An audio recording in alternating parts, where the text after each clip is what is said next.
The night had fallen gently over London, wrapping the city in a misty embrace. Street lamps glowed like golden orbs along the Thames, their reflections shivering on the water's surface. I never thought I'd remember the exact second when everything in my life shifted, but I do. It was the moment we kissed, and the city around us seemed to pause, holding its breath as if it too knew something extraordinary was taking place.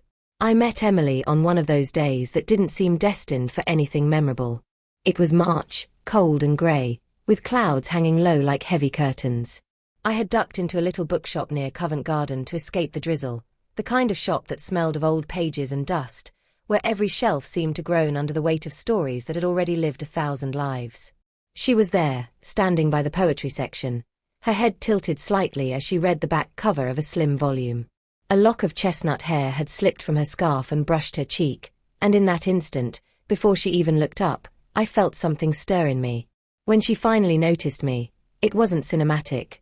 No lightning bolt, no dramatic gasp. She just smiled, quick and polite, as strangers do when caught in the same space. But that smile lingered in my mind.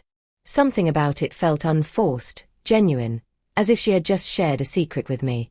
We ended up speaking about the book she held, an anthology of love poems.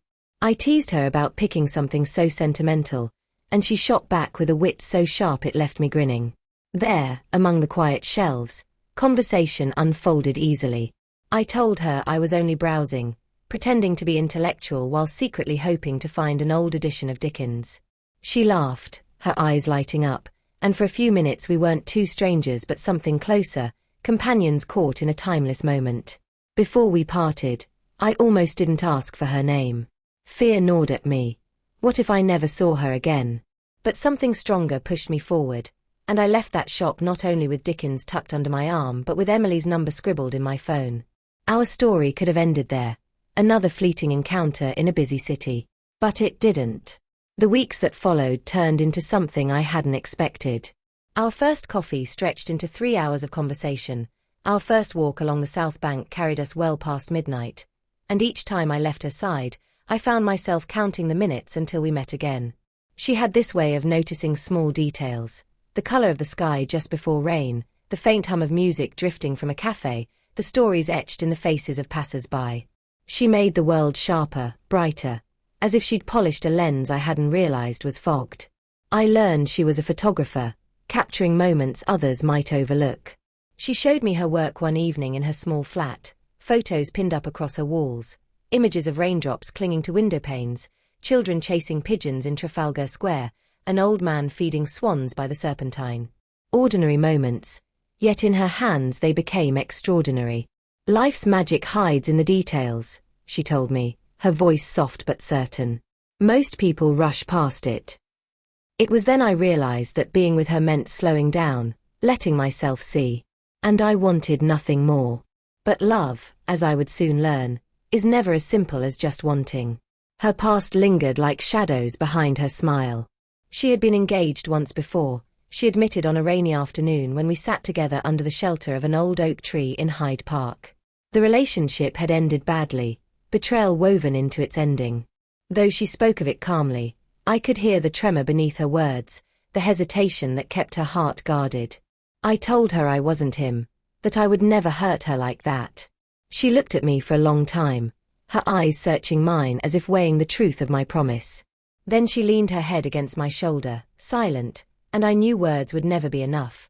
I'd have to show her with time, patience, and unwavering honesty. And so, I tried. We explored the city together, piece by piece, as if London itself were conspiring to map out our love. We rode the London Eye at dusk, watching the city lights blink awake. We wandered through Borough Market, stealing bites of pastries and laughing when powdered sugar dusted our coats. On chilly evenings, we sat along the Thames, our breath mingling with the mist, sharing secrets that had never before left our lips. The more I knew of her, the more I felt tethered, like some invisible thread bound us. Yet that same closeness made the distance she sometimes created all the more painful. At times she withdrew, her laughter dimming, her eyes far away. When I asked, she'd brush it off with a smile, but I could sense the walls rising again, as if she feared the foundation we were building might crumble if she leaned on it too heavily. It all came to a breaking point one evening in early summer. We had planned to meet by the river, but when I arrived, she was already there, standing by the railing with tears shining in her eyes. She told me she didn't think she could do this, not because she didn't care, but because she cared too much. The vulnerability scared her. She didn't want to risk another heartbreak, another shattering of trust. My chest tightened, but I didn't argue. Instead, I reached for her hand, trembling though it was, and I said the only thing I knew to be true, that love was always a risk, but some risks were worth everything. She didn't answer. She just stood there, torn between the past and the future. And then it happened. Without planning it, without words, I leaned closer, and so did she. Our lips met, hesitant at first, then certain, like two halves recognizing they belonged together. The city noises faded into a distant hum. The river stilled. Even the night air seemed to hold us in place. It wasn't just a kiss.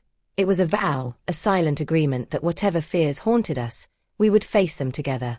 That kiss changed everything. After that night, she no longer looked backward.